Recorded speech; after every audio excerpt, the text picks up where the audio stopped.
ईचागढ़ विस में चुनाव के मतदाताओं के समक्ष फसल काटने एवं प्रतिनिधि की फैसला की घड़ी आ चुकी। चांडिल ईचागढ़ विधानसभा के मतदाताओं के समक्ष नवंबर माह में फसल और फैसला की घड़ी आ चुकी है। ईचागढ़ विधानसभा चुनाव में कुल प्रत्याशी 23 है। कुल मतदाता 2,88,393 है। कुल बूथ संख्या 340 है। दूसरे कार्तिक माह किसान के खेत लगे फसल भी तैयार हैं। मतदाता में किसान मजदूर विधानसभा के प्रतिनिधि का फैसला आगामी 13 नवंबर 2024 को मतदान करके खेत का फसल काट के कहीं कहीं फसल कटने की प्रक्रिया जारी है।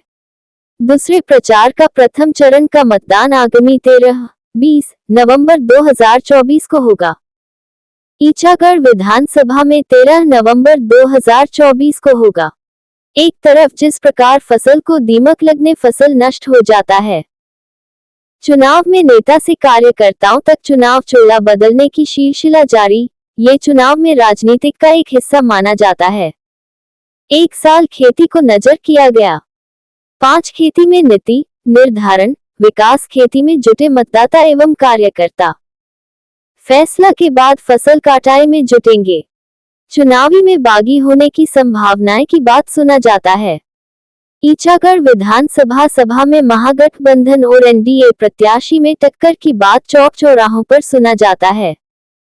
चुनाव में कार्यकर्ताओं में भीतरघात संभावना भी हो सकती है। जिस प्रकार फसल को सही समय पर देखभाल नहीं करने फसल दीमक कीड़े लगने फसल नष्ट हो जाते हैं।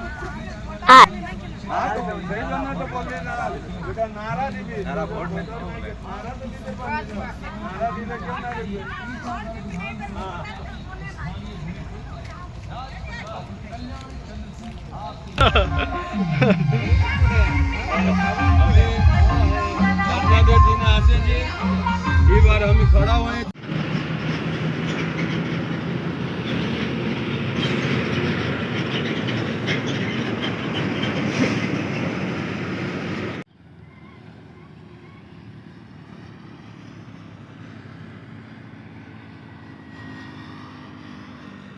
बोलिए। बहुत भाग के समय है, 2 फसल की खेती आप लोग कर रहे हैं, क्या कहना है?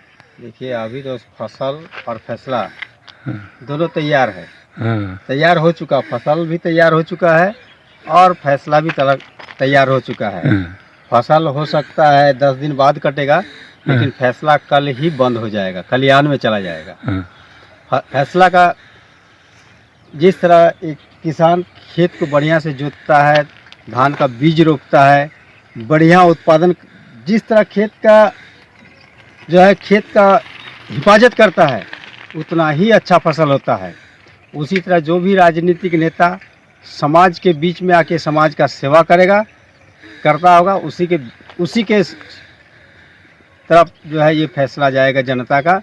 जनता किसी का गुलाम नहीं है। जनता जो है अपने सामाजिक कार्य को देखकर ही